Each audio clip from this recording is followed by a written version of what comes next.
Hi, Alan. Hi, Nick. Hello. My name is Nicolette. I am the creator for the podcast titled You're Worthless. Read that again. The juxtaposition of your very soul. Just for the listeners who's listening, we have Alan Misner here with us and your host, Nicolette Nieras. Alan right now is in Panama, the Caribbean. Yours truly, I am now located in Kuala Lumpur, Malaysia. So that's thousands of miles apart, but thank you to technology, we are here right now. So, as the start of my podcast, I'd like to read a bit of our guest's introduction today before we get right into our conversation. So, hello everyone. We have Coach Allen here. Coach Allen is a National Academy of Sports Medicine certified personal trainer, a Precision Nutrition Level 2 Master Health Coach, and a Functional Aging Institute FAI certified functional aging specialist. He went on to earn specialties in behavior change, corrective exercise, performance enhancement, fitness nutrition, and online personal training. He is also the host of the 40 Plus Fitness Podcast, the largest and longest running health and fitness podcast for people over 40. He has interviewed hundreds of health and wellness experts over a wide range of topics. So, fellow podcaster, hello. He is the author of the award winning book, The Wellness Roadmap, a straightforward guide to health and fitness after 40. In 2000, he launched 40 Plus Fitness online personal training to help people over 40 improve their health by losing weight and getting fit. As mentioned earlier, he and his wife live on a Caribbean island in Bocas del Toro, Panama, where they run Lulu's Bed and Breakfast. Wow, welcome, Alan. Well, I'm good. It's good to be here. Thank you. Thank you so much. First of all, I'd like to say thank you very much for taking the time to be interviewed today. So, Well, so Alan, please, can you share with us before we get right into the nitty gritty of our conversation? Can you share with us what was it like growing up as Alan Meisner? Mm.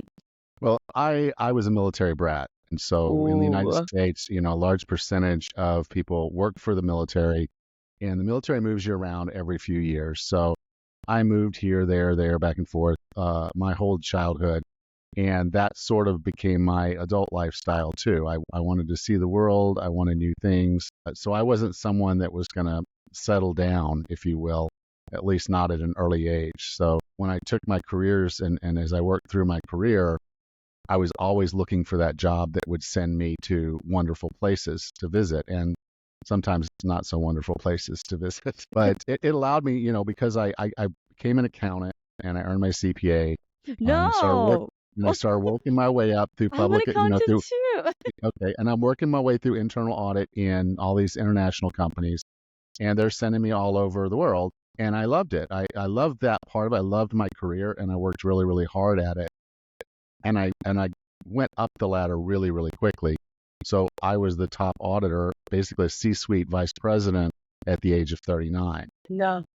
But I Wow. was extremely miserable. My health had Mm. declined, my fitness had declined, and my relationships were all crap. So really the only thing I had going well for me at that time was my career, and I had been completely buried in it for nearly 20 years, but I was just miserable. 20 years.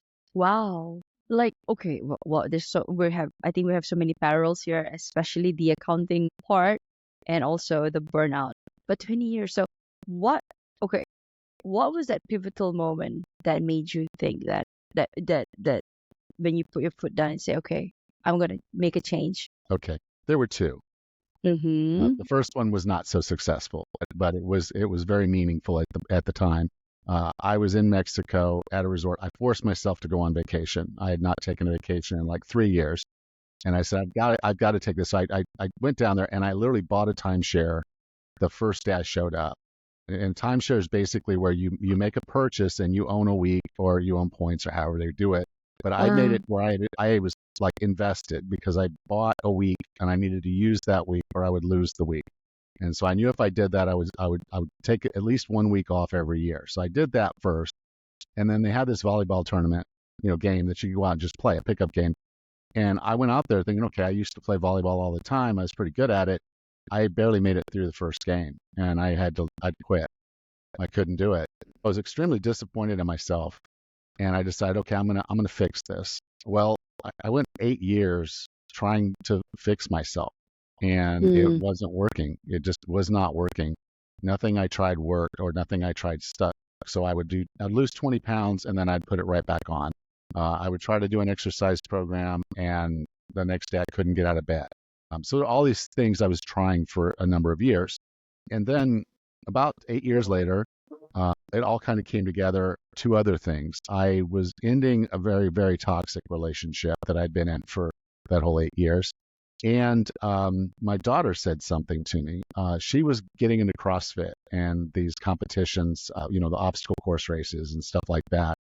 And she became a level 1 CrossFit coach. And so I was very, very proud of her. And she was very much a picture of what I was at her age. If I was her age, I would have been doing CrossFit. I would have been doing those obstacle courses. Absolutely. So I was looking back and saying she's kind of back where I was, which was wonderful. And then she said these words. She said, "Daddy, will you come watch me compete in this CrossFit competition?" And I was like, wait, I never wanted, I never expected that I would be a spectator in my daughter's life. I wanted to be a participant. I felt like I should be doing that competition with her. I should be there too. Um, And that hit me in the gut. Of course, I did go watch. I did go watch, but that was sort of the moment.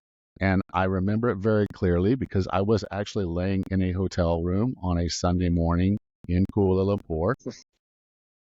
And I was, yeah, I just, that hit me. She had said that, and I was like, whoa, that's not me.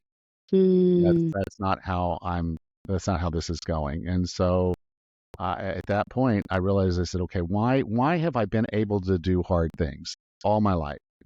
All my life, Yeah. I've done these really hard things that, you don't make it to the executive suite and become a vice president of a Fortune 500 company at the age of 39 without doing a lot of hard things. You Mm. don't pass the CPA exam on the first try without Yeah. doing a lot of hard things. And so there were all these hard things. I said, what is different about this? Why can't I do this? And Mhm. then I never committed to this the way I had those other things. I Mm. wanted thinner, I wanted to be healthier, I wanted to be more fit, but I hadn't done that commitment. And a commitment is a very different thing than a decision. A decision is, oh, this is a nice to have. The commitment is a must have. Mm. And so if you could imagine that, like when you get married and you tell you get married, it's a very emotional, deep thing. You have this vision of what your life is going to be like with this person, and you commit.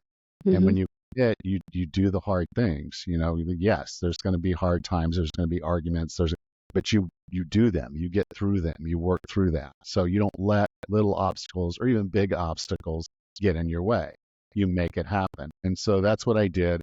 Also, knowing myself, I thought, okay, if I make this obstacle harder, I'll actually work harder. And so what I did was I called my daughter. I started working on it, and I was making some traction. I said, okay, I got to do something here. And I called my daughter and I said, hey, I know we're doing these little obstacle course race things. I said, how about we do a Tough Mudder? Okay, and if you a Tough Mudder, so an obstacle course race basically works like this. It's basically a mud run. So you're running in a muddy area. Mhm. It's usually where I ride the four wheelers and the mud trucks and do all that kind of stuff. So it's very tough terrain to even try to run through. Then they throw these obstacles in there. So those little ones we're doing. The Tough Mudder is 12 to 13 miles in Yeah. kind of conditions, and they have 25 obstacles that are intended to stop you from being able to do that Complete that. event. And and so I said, well, let's do a Tough Mudder. And she's like, okay. So I signed up for a Tough Mudder. This was in March. We did it. We signed up for November. So I had 8 months to get myself in condition to be Mhm. able to keep up with my level 1 CrossFit coach daughter, who was 20. I was 45, almost 46. And so we started training, and I started really getting into it. I lost 66 pounds of fat. I gained 11 pounds of muscle. Wow. And then I was able to run that Tough Mudder with my daughter. And so a lot of the things that I talked about earlier, where I said, okay, I was miserable and I was unfit and I was unhealthy and I had terrible relationships, all of that was changing. And now I had a much better relationship with my daughter. I was much fitter and I was much healthier. And so many things have happened in my life from doing that thing that I'm glad I did the hard thing. I really am. When was the CrossFit competition? Well, she did the CrossFit competition right after we had that conversation in, I want to say it was November. So Right. I went and watched her do the CrossFit. But that's when I first kind of, started doing a few things. And by March, I was able to do a small little mud run, but she ran off and left me. So, it's like, well, again, I wasn't as fit and healthy, and there were other people that were running it in our group that were much more fit and healthy. So they just ran off. And I'm like, okay, cool. But that was I'm fine. leaving you. Still finished it. I still that one was only 3 miles. So I was able to do those little things like that. But I'm like, this is not moving the needle. Yeah, I'm losing a little bit of weight, and yeah, I'm getting a little bit more fit. But this is just not pushing me. I'm not pushing myself hard enough. And so I know, now I kind of trained thousands of people that I can sit down and talk to someone for a few minutes, and I'm like, this person needs this to Mm-hmm. motivate. It's mindsets. So I've identified 5 mindsets, okay, Mm-hmm. hold people back. Now, I look at it from the health and fitness perspective, but it can apply. These different mindsets can apply in almost any way you look at things. The first one that I was dealing with, I think, was a co-pilot, and this was early on. And a co-pilot is a person who's taking care of everybody else, looking after everything else, and not giving enough time to take care of themselves. So it's the mother that has the kids. I got to feed the kids and take them to school and do this and do that. And by the end of the day, she's just exhausted. How is she going to do a workout? And she doesn't want Mm-hmm. to cook 2 meals because the kids want to eat that and her husband wants to eat this. And she just doesn't have the energy to say, I can't eat those things and lose weight. Mm-hmm. She's not going to put the time in to figure out how to have healthy food for herself if the others won't eat it. So she just gives in and she's taking care of everybody else. That's a co-pilot. She lets Now, a go of co-pilot, herself. she does. Now, a Yeah. co-pilot has a secret weapon, make a superpower, if they'll Mm-hmm. take the time to do one thing, and that is to raise their hand and ask for help, okay? Because they have a team. The kids and the husband are a part of her unit. They're a team. And Mm-hmm. if she would just say to her kids, look, I need 45 minutes to go to the gym, and talk to her husband and say, hey, could you get them ready for bed? Give them their bath, get them ready for bed. I'm going to run to the gym, get my workout in, and come back up, and we'll both tuck them in and read them their stories, say our prayers, and we're good, okay? But you got to ask. You got to get them involved. And when you do, sometimes, because the thing is, the reason you're doing this is them. You want to be a better caretaker. You want to be a better mom. You want to be a better wife. You want to be all those things. You need their help to do that in the long term. So asking for that help is a superpower. Once you do it, you'll be amazed how much sometimes these folks will step up and make your life 1,000 times easier. Mm-hmm. And you're getting it done. And many times they'll engage with you. Hey, mom, I want to go on the walk. Yeah. Can I go on the walk? Yeah. Okay. Can I come And with you? yeah, exactly. So you get a lot of that going on. Now that's the co-pilot. Now after I left that, then I stepped into what I call windshield. Now windshield is a person who's looking in the rearview mirror at who they were. Uh, Now for me, dwelling in the past, saying yes, that, oh, I I thought wish. I'm an athlete. Yeah, I'm an athlete. I was an athlete my whole life until I got to about 32 years old, and then I stopped being an athlete physically and mentally. And so I kept looking and saying, I want that. I try to do those things and it didn't work for me. And I just couldn't get past it until you realize where you are, and you start looking out the windshield. Once you start looking out the windshield, then you can drive forward. But you can't do that looking in the rearview mirror. And so the superpower for a windshield person is when they sit their butt down right where they are and say, this is where I am. I just need to go that way, forward, the windshield. And so that's a windshield. Once I kind of figured that out, I can't do what I was doing before. And that took me about 8 years. Then I realized, okay, I'm probably at tires because I wasn't getting any traction. I'd do a workout once and then I'd, not do another workout for a few days. And I was traveling a lot. So that was part of my excuse. I get this flight to this country. I'm on a plane for 27 hours. And then I get there and I'm jet lagged, and then I'm going to work and all the things. I made all these excuses, and I'm in a hotel, so I'll just stop at the hotel bar, and that's where I'll have my dinner, and of course, few beers. And so that was, I developed a terrible lifestyle because I kept saying, okay, this is, I can't, I just wasn't getting any traction. So what I realized was I need traction. So I'm a tires at that point. I needed traction. So once a person with who's a Windshield. gets that consistency, it starts working. So that's someone that works really well with like gamification, or like I'll have my tires. I'll say, I want you to get a paper calendar, and I want you to Uh, write a green W every day that you do this thing in your calendar. So if you say, I want to walk for at least 30 minutes each day. mm-hmm, Okay. Every day you walk 30 minutes, I want you to put a green W on that calendar. And mm-hmm. as a person starts seeing those W's add up, they want a streak. They want more of them on the calendar. And so it kind of drives that behavior of getting traction and feeling good and moving forward. The analogy I often use is, and this won't make a lot of sense to a lot of people, is when you're driving in frozen water. So if it rains and snows a lot where you are, okay, the Yeah, we roads will don't know in the Kuala road, Lumpur, but yeah. yeah, the roads, yeah, it doesn't do that there. Yeah. The roads will ice, and particularly a hill. And if you start going up a hill that's iced over a bit and got ice patches, and you've got traction, anyone that knows from driving that knows never put on the brake, never Because it's harder gonna. on the gas.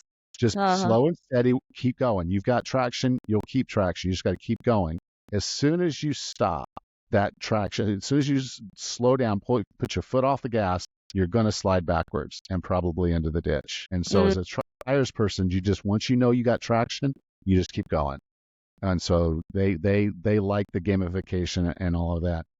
Another one is a pedals person. I never was a pedals person, but a pedals person is someone who tries something like, oh, there's this new thing, and they go and do it for a couple weeks, and then they're looking up, themselves in the mirror, or they step on the scale and they're like, it's not really working. So they shift and they just go do something entirely different. So they never mm. give any one thing enough time to actually work. So like, oh, I'll try this paleo thing, and then they're doing it, and they're like, I really miss my rice, and so they drop back and they go back to what they were doing. Sounds like an Asian. It sounds like So me. it's the pedal. So you got the gas and the brake. So once you try something, commit to it for long enough to see if it really works. 2 weeks, 3 weeks is typically not enough time to know if what you're doing is really working, because with health and fitness, the good stuff's happening inside and you can't see it yet. It's not going to show up on the Yeah. scale, and it's definitely not going to show up in the mirror. But if you keep going, you're likely to start seeing results. So at least give it enough time before you hit that break and try something else. If you know it works because you've seen it work with other people, stick with it just long enough to see if it works for you. So that's a pedals person. And then the final one is Atlas. And this is what I am. And when I say Atlas, it's the paper atlas we used to have. They're hard to find now, but we used to carry maps with us in our cars, not the GPS. And so when you're going to take a long trip, you'd pull this book out, you'd find the map of, the course that you were going to take. And we would usually get like a red felt pen, and we would draw the route on the map. And so that's how everybody can kind of look at the atlas and see where we are and know how far we've got to go. But Oh, I haven't it's heard that word in such a long yeah, time. it's Atlas.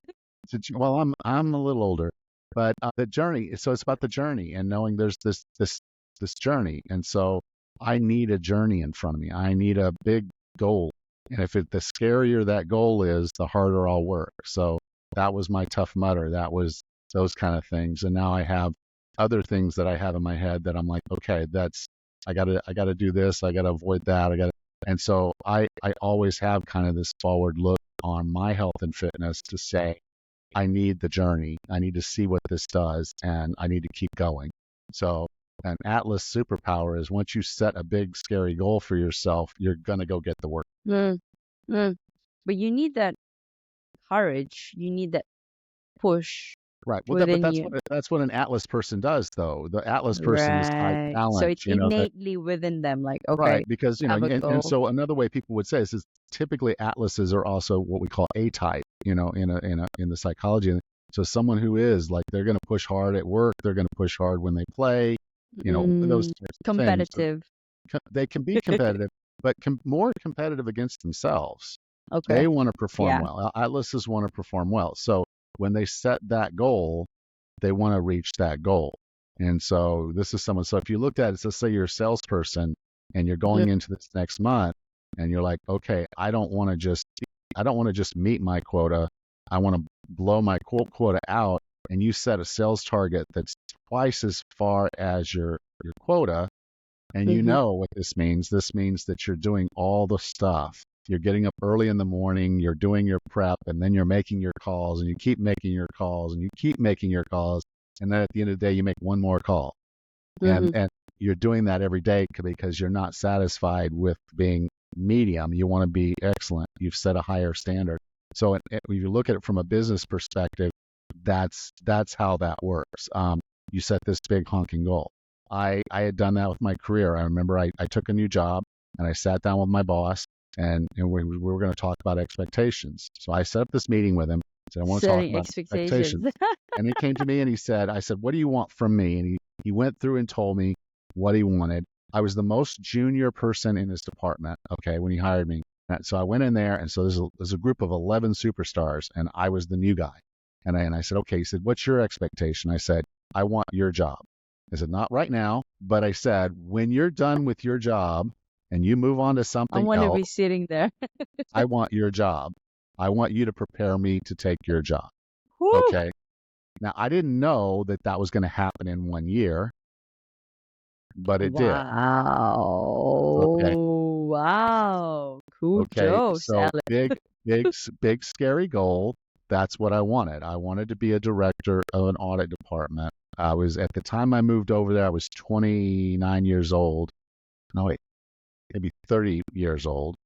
And then I made director a year later. I'd gone from the most junior person in that department to the director in 1 year.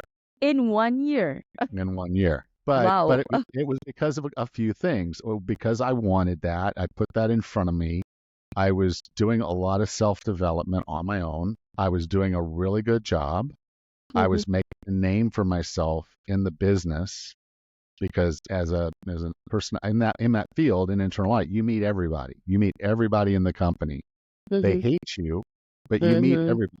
And so I was meeting all the people. I was going all the places. I was going above and beyond when I meet people in different locations. I was also the person that would do whatever needed to be done. So, my boss is like, "Well, we need to do this. There's this problem in Colombia." I'm like, "Okay." He's like, Send "No, me off.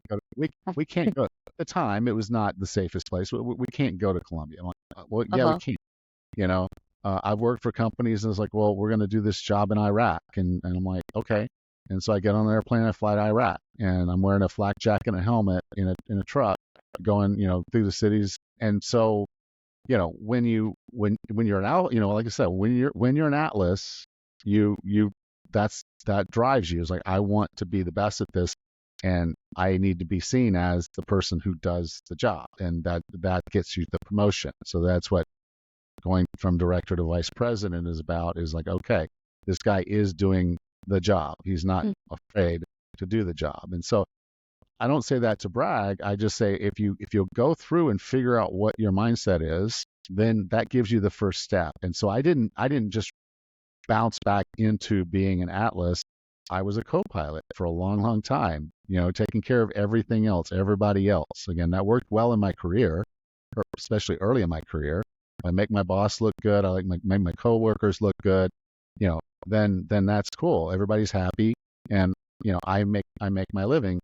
It doesn't necessarily get you promoted, but it gets you moving forward. Mm. And then I was a windshield. I'm looking back in the past. This is who I was physically, and I'm not there now. And what do I need to do to get there instead of just looking out the windshield? Then I was a tires because I just wasn't getting traction.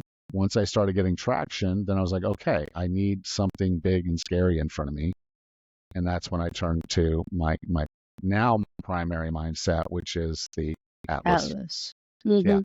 I have a quiz on my website if you're interested. It's around health and fitness. It's going to ask health and fitness questions, but it takes about 60 seconds. You go through and take the quiz. It will tell you your health type. And this Mhm. is basically your initial primary mindset. You'll probably recognize, as I've talked about them here, a few of them in yourself, because Mhm. we have more than one, but Mhm. there's a primary one that you have to address first. Like I couldn't just turn on Atlas when I was Immediately. Yeah. when I was a co-pilot because that didn't work, and I couldn't turn on Atlas when I was And windshield windshield. because I Mm. just wouldn't do the right things. I would hurt myself. And so I had to work my way through each of those mindsets to get to a point where I can do the things I want to do. But you can go to 40plusfitness.com. That's 40plusfitness.com / takes about 60 seconds. It's absolutely free. And you'll get your type, and then you get a report that'll kind of give you some tips on how to optimize yourself at that mindset type. I'd like to ask you on that paddle person, right? You said Yeah. you needed that time to actually get that. I don't know. Was it The result? Yeah. Yeah, the So result. I mean, you basically coach so many people. What is the theme here? How long does it take to change that habit? I would give any activity you want to do at least 6 weeks. 6 weeks. Okay. 6 weeks. And again, everybody's a little different, but 6 weeks should give you a pretty good idea. So if I sit there and say, okay, I'm going to cut out sugar. I'm going to take my sugar down, and I'm not going to eat more than what the World Health Organization says, which is 25 grams of added sugar every day, which means, yeah, I can still eat some fruit. I can still have vegetables that have sugar, but 25 grams of added sugar. And I start measuring added sugar as I go, because what'll happen is my body initially, nothing will happen. I'll go through the first 3 weeks, and I'll be like, I want sugar in my coffee. Well, I can't have sugar in my coffee because that's more than my allowed sugar. So I've got to drink my sugar, I drink my coffee black anyway, but for someone that puts sugar in their coffee, that's a big deal apparently. And so it's like, okay, so, and then I can't have sugar on this, and I'm looking the box of this thing, like, wow, look at all that sugar. I can't eat this. And so you're going through, and then after a few weeks, then the scale might start to show it. And then your palate will adapt, and things like that. I remember as a kid, we used to put sugar on strawberries. Okay. I have no Wow. idea why but we did. And it was like it was necessary or something. Right now, a strawberry is, I can taste the sweetness in a strawberry. I can taste the sweetness in a carrot. They're very sweet. If you don't eat a lot of Yes. sugar and you start eating You appreciate this natural sugars within all these vegetables. I cannot eat a papaya or a mango. No. They're too sweet. They're too sweet. Wow. It's like I don't like them anymore because they're too sweet. A blueberry, a strawberry, It's a sourish. yeah. Every once in a while, I'll eat a banana, and it's very sweet. Pineapple is very sweet, and they're abundant here. This is where they come from. Yeah, Caribbean, right? Right. And so I like this. I wish, well, I don't wish. I like what I like, but my palate has changed, and things taste a lot sweeter because I can actually taste the sugar in them that's already inherently in them. I don't need to add sugar to anything. And so I just say that doesn't happen the first week, the second week. So now you're like, I hate drinking my coffee without sugar, or I really want this thing or that thing, but I know it has all that sugar in it. After a while, those cravings go away, and so once you get past that, then you're really going to see things, because now you're not eating that sugar. Your body's adjusting. Yeah, it's going to flush a little bit of water too. That's part of the reason why carbohydrates bloat us up a bit, is we hold the water. But yeah. So then you'll start seeing it on the scale. Then you'll start feeling better. Then you'll start tasting your food and enjoying it more. And so it takes 6 weeks or more to get to a point where you start to see those positive changes. And if you just sit there and get 3 weeks in, and it's like, dang it, and then you start putting sugar in your coffee and doing that things that you did before, well, now you're right back where you were. You hit the gas for a minute, then you hit the brakes for a minute. If you ever get in your car and try to drive that way, well, you kind of have to in Malaysia, but you don't go very far if it's gas, brake, gas, brake, gas, brake. No. And heaven forbid it rain in Kuala Lumpur. Jesus. Yeah. You remember? You could be in I remember getting in a taxi. We were in the taxi for an hour and a half. Gosh. We didn't drive a mile. Yeah, we didn't know where the restaurants. Kuala Lumpur for you guys. No, but yeah, I mean, you probably took the taxi at a peak time. So It was right after work. We were going to go to this dinner. Someone had told us. It wasn't just me. Must have been a Friday. It was. Well, it may not even been, but I don't know. It was but we were having dinner, and we're all going to go to dinner together, and we all piled into the taxi, The local boss got into his driver's car because he had a driver. The rest of us got in a taxi, and we're going in a taxi, and we're hardly moving, and we get through, and I'm looking at where we are, and I'm like, I'm literally maybe a half a mile from my hotel. So You you know, walked?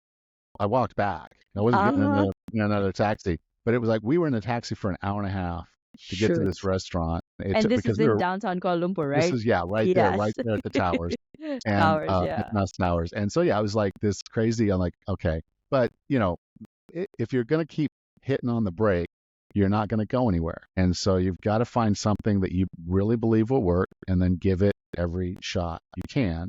And if you need to pivot, if you need to do something different, then do that. But for the most part, we know what we're supposed to do. I mean, we know the foods that are helping us lose weight, and we know the foods that are hurting us. And so Mm-hmm. finding something that you feel is sustainable and sticking with it long enough, you'll begin to see the results. For someone who's a pedals, seeing results drives their behavior. Once they start seeing the results, it's easy for them to stay on the gas. Yeah. Okay. See, but you gotta get off that brake long enough to see that happen. Mm-hmm. Mm-hmm. I wanted to go back to the part where you said, because you said you came from a military background. Like when you say Yes. military, did you actually go to the military Yes. academy? Yes. Well, I didn't go in any academies. I joined the military. Uh, so Ah, I was military. Yeah, my father, and my stepfathers, they were all military. So I was right. I was a military brat growing up, and then yes, I went to college for 2 years, and Uh-huh. I wanted to be an astronaut. The kids want to be astronauts and firefighters and all these. I wanted to be an astronaut, so I literally majored in physics when I went to college first, and so I was Oh, majoring in physics, and then wow. this is before your time, but the Columbia blew up. That we wanted to be an astronaut, and they blew up a shuttle. And here's the thing that was very different for me as that age. I was 20. Was when it blew up, everybody was like looking at plumes of smoke and like, Mm, oh, God.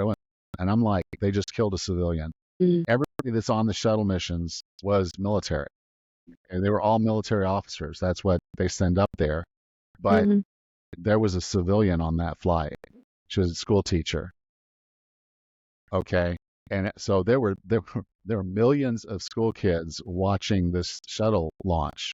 We all were, and it blew up. Mm, And mm, so I knew at that moment that they were going to find every little piece of that craft that blew up way up in the atmosphere, and that until they did, they weren't going to send another shuttle up.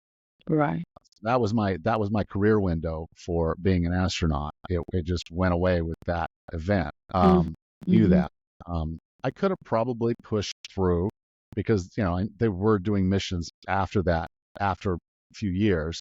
But it wasn't the number of missions, because there was a trajectory that the shuttle program was going, where there would be shuttles going like airplanes today. Like you go to the airport and there's plane, plane, plane. We were going to be doing that with shuttles to Mm, the space station, and that was going to grow, and it was going to be this thing. I knew that wasn't going to happen anymore, not like that anyway. And so I said, okay, I've got to change, and since I don't really have enough money to go to the next level of college anyway, I'll join the military. So I did 2 years in the infantry. So I was mm. a ground soldier, learning how to do that, and 2 years learning how to kill people. But it was Oh basically. my God, my first instinct would be to ask the question, but I'm No, holding I myself back. didn't. It was peacetime. Thankfully, it was peacetime. Okay. There's a lot of people Woo. that go, and then they do go out into combat situations, and that happens. But no, it was peacetime. But I looked at it and said, I'm a professional, and this is my job, and I'm going to do this. And back then, it really wasn't a question. I was totally Atlas, and so Mhm. for me, it was okay. I'm going to be the best in this unit. There's going to be no doubt whatsoever that's what I am. Then I was physically training from sunrise to well after sunset. So I would be up at 6 o'clock training, physically training, running, lifting weights, doing aerobics, doing all day long, every day, 5 days a week. I was go, go, go, go, go. And so, yes, physically, I was as fit and strong and everything else as I had ever been.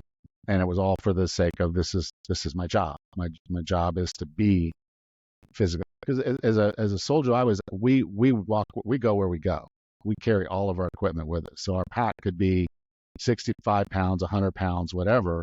And if we've got to cover 30 miles that day, we cover 30 miles. Wow.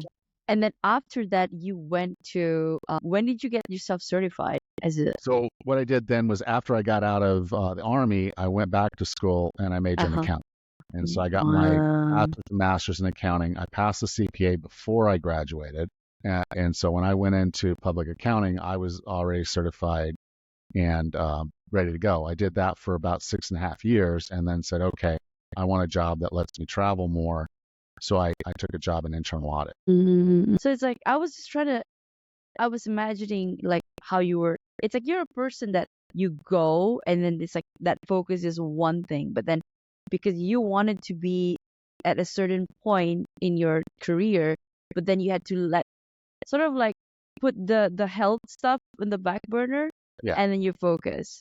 And then yeah. So what I don't know, how would you say that? How would you approach life right now? Or like So, would you say so balance it out it or it is it is. But I'll give you an example. It's a story, but rather than just tell you what I think. Okay. Mhm. So I had started doing some coaching on the side because I fixed myself and people were asking questions. I got certified as a personal trainer to train myself because when I was doing the traveling, I'd used like things like being in a, being here, being there as an excuse. If you're traveling, people talk about travel percentage. So you take a job and says, well, travel if it's 50-50. Well, what does that mean? It means you're home 15 days a month and you're away 15. Well, I was traveling like 90%, which means I was home about 3 days a month. One weekend a month, I was home. So you can't hire a personal trainer if you're only home 3 days a month. You're in different hotels and different places around the world. You're going to have to do a new workout everywhere you go. You have to figure all this out. You're going to have to figure out what you can eat where you are and try to, all of that. And Mhm. I couldn't hire anybody to do it. So I certified myself. I went and got all those certifications you talked about at the very beginning. Most Mhm. of those started so I could take care of myself. But the changes I did for myself, other people noticed and started asking questions. And at the time I was doing this, there were no podcasts for people over 40 in health and fitness. There were no books.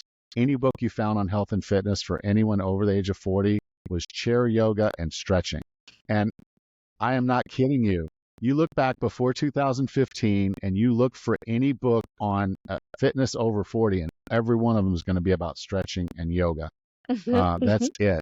And so I said, I've got to be my own personal trainer. So I became my own personal trainer. I had no intention of training other people. But when I got done and I realized the information's just not there, and there's so many people who are just like me that don't have what they need. So I said, I'll help some people. I'll start the podcast. I'll train on the side a bit. So I had the side gig of training, but that was not much income. It wasn't intended to be. It was a hobby, if you will, really. And then the Yeah. podcast was a hobby. And so I was doing Yeah. those things and they were growing. Everything was going well. And then my company laid me off. I'd planned to do that for about 5 years. Again, apparel, Ellen. Yeah. So I got laid off, and I remember going home and I told my wife, I said, okay, this is happening, Mm-hmm. and I don't want to go back To corporate. to I corporate. love I it. don't I Yeah, don't I like love it. those people. Mm-hmm. I don't like how they sit in a boardroom and basically start talking about words Pinpoint like, well, about. they're talking about span of control and head count and oh, we got to get rid of you got to get rid of 3 head count. I'm like, it's Mm, 3 head count. It's 3 people. yes. And so I remember flying to Kuala Lumpur when we all got laid off because my layoff was the last. They outsourced the whole department. I had to fly there. I had 3 staff in Kuala Lumpur. I fly in. I had to I tell, and am I, so I compelled to ask which company is this, but then I'm gonna hold okay. myself There's off there's again. well they're not there anymore. It was an American company that had an office there. They've sold their assets and they're not in that Right. country anymore. But they Okay. were. And you can actually go on my LinkedIn and you'll get your answer. Ah, Um, okay. Okay. okay. And then, yeah, so I had to fly around and tell people that they no longer had jobs. And I just went to my wife. I said, I'm going to have to do this because this is happening. Full And so I was time. planning that trip and I said, hey, I don't want to do this anymore. And I've got to figure out this online training. And so that was a big step for me to walk away from a high paying job, Mm-hmm. basically say, I'm going to take a low paying business and make it work, Inconsistent. Yeah. make it work. Yeah. And so, I said, because that's what's right for my health. That's what's right for my Love that. fitness. That's going to lower my stress level in ways I can't even really describe. When you're the director, when you're head of internal audit, okay, what a lot of people don't realize is when something really bad happens at a company, there's two people in the boardroom. There's two people that they're going to ask about. They're going to go to CEO and say, okay, why did this happen? But then they're going to turn to me and say, why didn't Why did you you let let it this? happen? Yeah, why did you let this happen? How did you miss this? And that would Mm-hmm. happen. I would be in a boardroom and they would turn to me and say, how did you miss this? Yeah. Okay. So I would even tell people in the company, I'm like, the CEO has a high stress job because if something goes bad, it's his fault. Mm-hmm. I have the same thing. If something goes bad, it's my fault that I missed it. I Mm-hmm. can't miss anything. So if Mm-hmm. you imagine having a job where we have offices all around the world and I have to know what's going on every minute, every day, all around the world, the stress is really there. I'll tell you, Yeah. because it's not in your control. And I so the can best thing you can imagine. do is hire really, really good people, which I did in Kuala Lumpur. I loved every single one of those folks. They worked so hard. They were so good at their job. I was so proud to have them as a part of our team. Every one of them. There was not, never had a bad employee there. That was the other fantastic thing was they were all just brilliant. And so I told her, I said, I don't want that stress in my life. And then, yeah, we had the house on the beach. It was paid for, but it was costing us all this money just to keep it, taxes Mm-hmm. and its upkeep. So I told my wife, hey, we can do better. I said, Yeah, we can do better. and there's this thing in the United States, probably in other places, but they'll be talking in their career, particularly early in their career. It's like sometimes you just want to sell it all and stop the rat race and just move to a Caribbean island. And that's what my wife and I did. Wow. Wow. How long has it been since you moved to Panama? Yeah, 5 years. 5 years February. So yeah, Wow. yeah, we literally we practically just started selling everything, and we booked a one-way ticket. We started the first day we arrived in country. We started working on our residency. So again, it was the full commitment, full look forward, full the way I do things is okay. If we're there, we're there, and then let's make this work. So this, but it was still, there's outs. If we decided we were done, we can always go back and do something. Yeah. That's not the problem. So it's not like we're locked here. But we did buy a bed and breakfast 3 years ago, and so we run Lula's bed and breakfast. It's just a 6-room bed and breakfast. We have an apartment in the same building, so we live there too. And yeah, we run that. I've got my online training and my coaching. I And love that. Are you happier? oh yeah, You are. yeah. Well, it's still the same thing. If something goes wrong at Lula's, it's my fault. Like, we had a toilet that started running the other day. We have to capture our water from rain. The city sends us some, but we collect it in tanks. It doesn't pump all the time. It's like sometimes there's water and I'd love sometimes there's to not. visit the Caribbean. Wow. And so we have these big tanks in the back, but the toilet was running and all the water ran out. Well, all the water Mm, runs out. There's no water, but the pump creates a vacuum for the pressure mhm. pump for the house, and then that's a problem. It keeps running, so you could burn that pump up. So my wife saw that the pump was running. She told me about it. I got home, there was no water. I said, "Where? There's no water. We had at least 800 gallons this morning when I went to work.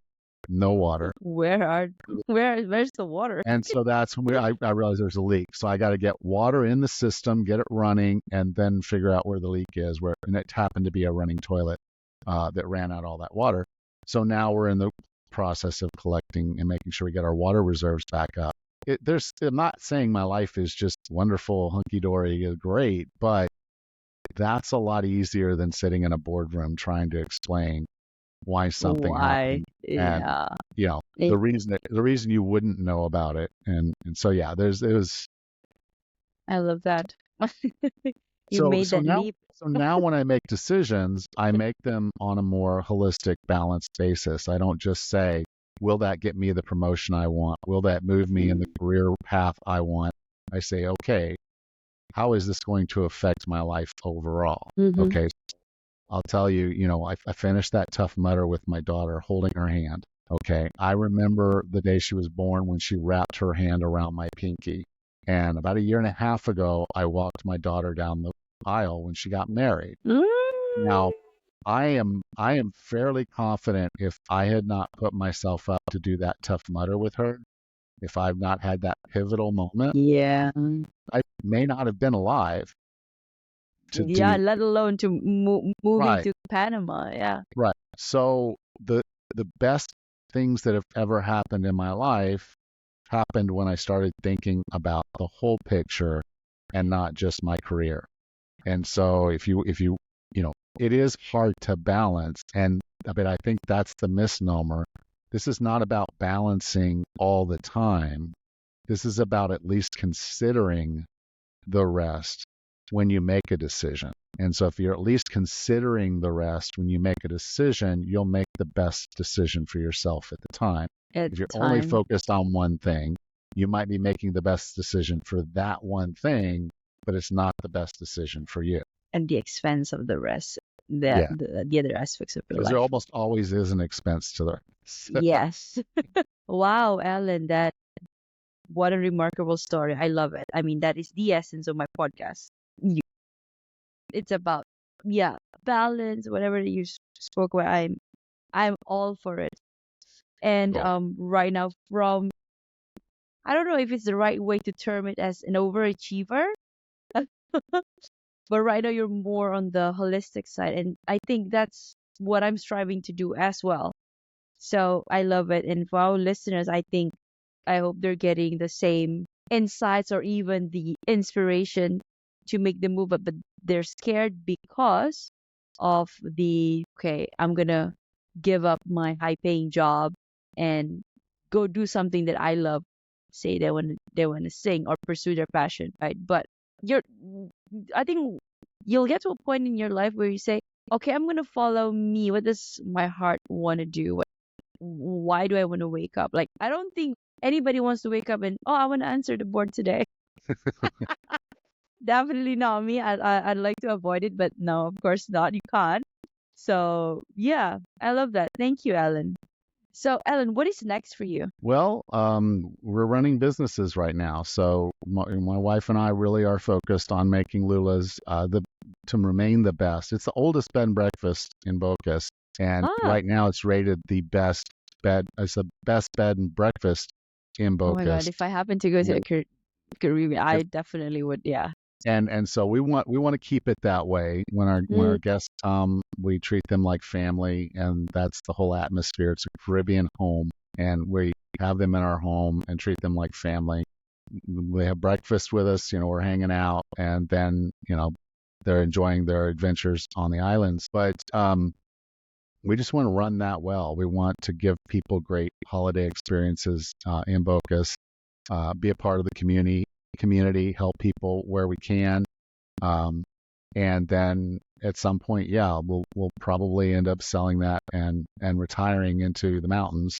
I think that's where my wife wants to move, but I'm more of a beach person. But we'll compromise. we'll figure it out. Yeah. We'll compromise, Since you've which is a already, part of yeah, it. it's already been your side, right? The Well, she's Caribbean, a I beach guess it's, she's a beach person too, and but here's the thing, and okay, ladies, because I imagine most of the ladies listening here are probably a little younger, but you're gonna run across this event in your life that's actually probably going to be a little bit more traumatic than puberty was, and it's called menopause, perimenopause, and mm-hmm. menopause. For some women, perimenopause can last as much as 10 years, and so when you're going through that, there are symptoms, particularly hot flashes, night sweats, and things like that will change your temperament towards the weather.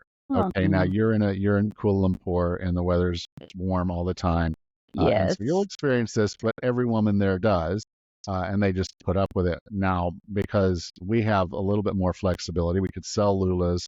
My wife kind of wants to move to the mountains because it's colder there. Oh, So she feels more comfortable there particularly during the evenings when it cools off. a little cold for me because in where I am in Bocas, it never gets below 21 degrees. It never gets above 31. And Oh, so for me, it's a very, very comfortable. It's very humid, like Malaysia, but it's Malaysia, yeah. a Malaysia is very super humid. comfortable 21 to 31 Celsius, and it's very comfortable. Um, 29. Wait, 21 to 29. Okay. yeah. Mm, So mm, it okay. basically it goes, at night it drops down to 70 degrees Fahrenheit, and then during the day it never gets What's above that in 9 Celsius? Celsius, about 21 Okay, degrees. that's okay. Yeah, so Yeah, it's it's very a good. comfortable. In the Yeah, evening is very cool, like Kuala Lumpur. It drops down probably a little warmer in Kuala Lumpur, warmer, 75, definitely.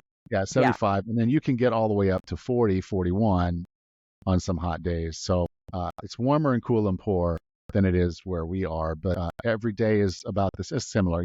We're from where we are in the Tropical. world. It works, yeah. So, but it's to me, it's very comfortable, and you're on the water, so it's not like Kuala Lumpur where you're kind of landlocked. We're on the ocean, so we're getting sea breezes, and Mhm. I think it's nice. She wants a cooler environment, which is I understand, fully understand it.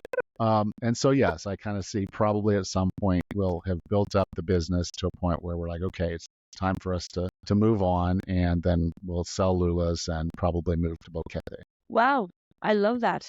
Definitely, I'm gonna keep that. Yeah, and the other side Lulu's is bed and grandchildren. breakfast. Lula's bed and breakfast, yeah. But of course, there's probably going to be grandkids, and so my wife's going to want to travel. So yeah, that'd be another part of it of the decision of when to sell is if she's taking trips up to the U.S. to see grandbabies, then They probably might yeah, have to. Yeah. she's not gonna want to run a bed and breakfast if she's going up there all the time. And so I have to make some Right. decisions because it's not a one man job. I can tell you. Yeah. Yeah. I can imagine. Well, thank you for that, Alan. What is your heart's greatest wish? I just want to live a long, healthy life. I want to be able to take care of myself and be independent. One of the ways I say that, and you might get a little giggle out of this, is I want to be able to wipe my own butt when I'm 105. Oh, And wow, uh, 105? okay, well, I want to live a Okay, well, long, of healthy life. I want to meet my grandchildren.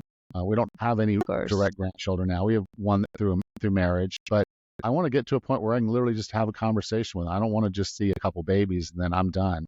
Um, Mm, mm, I want to, mm, mm, I want to see what they're doing with their lives. I want to be a part of helping them live their best lives.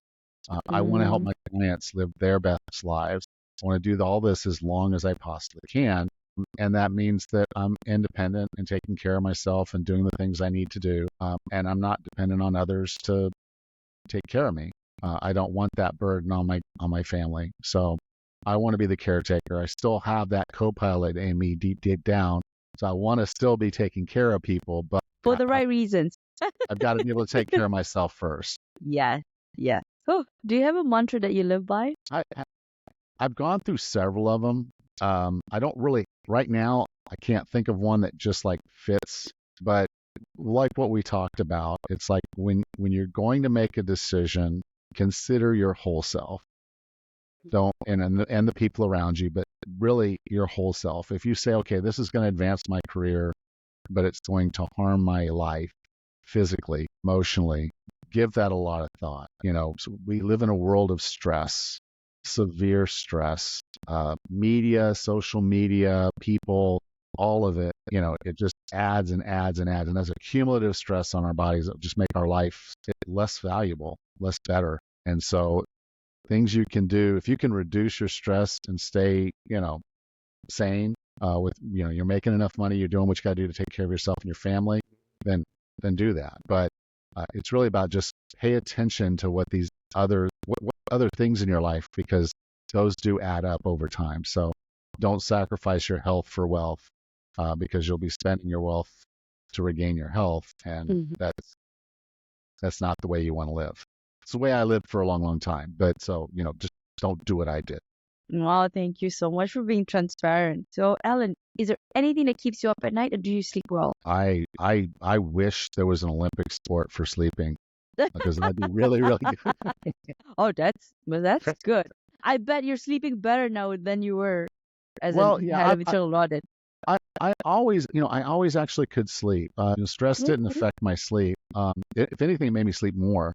But But I like, well, it's just because it's recovery. Sleep is recovery. Sleep is yes, yes, rebuilding. yes, that's right. So I'm usually in bed before 9 o'clock, and then I'll wake up. And what I do, I don't set an alarm. Mhm. I just go to bed early enough to wake up. And That's so the I might. Atlas talking. Well, no, what it is I understand. Okay, I've done a lot of reading and research and talked to a lot of people about sleep. And you have a Mhm. sleep cycle. Sleep cycle is about an hour and a half for most people, 90 minutes. And so what you don't want to do is wake up in the middle of a sleep cycle. That's why they'll tell you to take a mini nap or just go to sleep. And Right. so I go to sleep, and then I go through my sleep cycles, and I've measured them. I bought tools and I've measured them, so they're very consistent. So what'll happen is I'll get to a light sleep, and that's when if I've got to go to the bathroom for any reason, that's when I'm going to get up. If I go Mhm. back to sleep, that's awesome. So what I've found is I need at least 5 sleep cycles each night. Okay, so that's if you kind of do the math there, that works out to about 7 hours. Mhm. Okay, so that's my norm. I go to bed at 8:30. I'm usually going to be up by about 4. Okay. Now, sometimes I need that extra sleep cycle. I did this morning because I'm thinking I'm coming down with a cold, and so I'll have that next sleep cycle. So that'll put me at about 5:30, and then I'll wake up. Every once in a while, I'll need another one, and I'll go back to sleep, and I'll sleep, and that puts me getting up about 8 o'clock. Or yeah, I think 7 o'clock. Yeah, 7 o'clock. So, if I go to bed by 8:30, I'm gonna be awake by 7 every night. So if I just think, okay, I've got to get ready for work and I got to be at work at 9 o'clock, then, but now I work in the bed and breakfast. We don't open the front door until 7 o'clock, for people to come in and get coffee. So if I go to bed at 8:30, I'll be up by 7 for sure. And I'm up, I make the coffee, get the place open, we give them breakfast. It's cool. And then I don't schedule. And this was an unusual one because of the time difference. I schedule at Thank you 7 in the so morning. much for But accommodating. well, 7 in the morning, but it's just cool. Like I said, no problem. I've been up since 5:30. So that's why I had no problem scheduling it because I just knew this is my schedule. But I don't schedule client appointments until 9 o'clock or Mhm. later. So, again, very easy for me to get up, get Lula's going, and then get on my calls. Wow. Wow. I love your lifestyle. Yeah. Yes. Well, I coach online. So that's the other side of it is I don't have to be anywhere to coach other people. I've got clients Right. all around the world, and so I can coach you from wherever you are. And even if you're a high traveler like I was, it doesn't matter where you are. We can coach because I'm online. Mm, mm, mm. Yeah. Now, okay. If you could create a quote right now for you to leave to the audience listening and the world as your legacy, what would it be? I would say know yourself and keep working on yourself. I love that. How can people reach out to you, Alan? Okay. You can go to 40plusfitness.com. That's 40plusfitness.com. I've got links there to the podcast website. I've got links to my book, The Wellness Roadmap. Uh, you can just reach out to me. My email is coach@40plusfitness.com. If you're over 40 and you want to improve your health and fitness, I'm here for you. Right, thank you. Hey, and there you have it, guys. You heard it from the person himself, Alan Misner. Before we close off, Alan, I'd like to personally thank you for the work that you're doing for the world and for advancing every step of the way, despite the challenges, creating trails for those that will come after you. For the listeners, this has been that one podcast with that controversial name, You're Worthless. Read that again. The juxtaposition of your very soul. If you find yourself thinking that you're worthless, well, you're probably not alone, but more importantly, ask yourself a level deeper, if I'm worthless, then why the heck am I here? It is because your soul have chosen to be here energetically, all the way from the ethers, and for that reason itself, you are worthy and you are enough. This has been Alan Meisner, your guest of the day, and Nick Nieras, your host, signing off. Thank you, Alan. Thanks, Nick.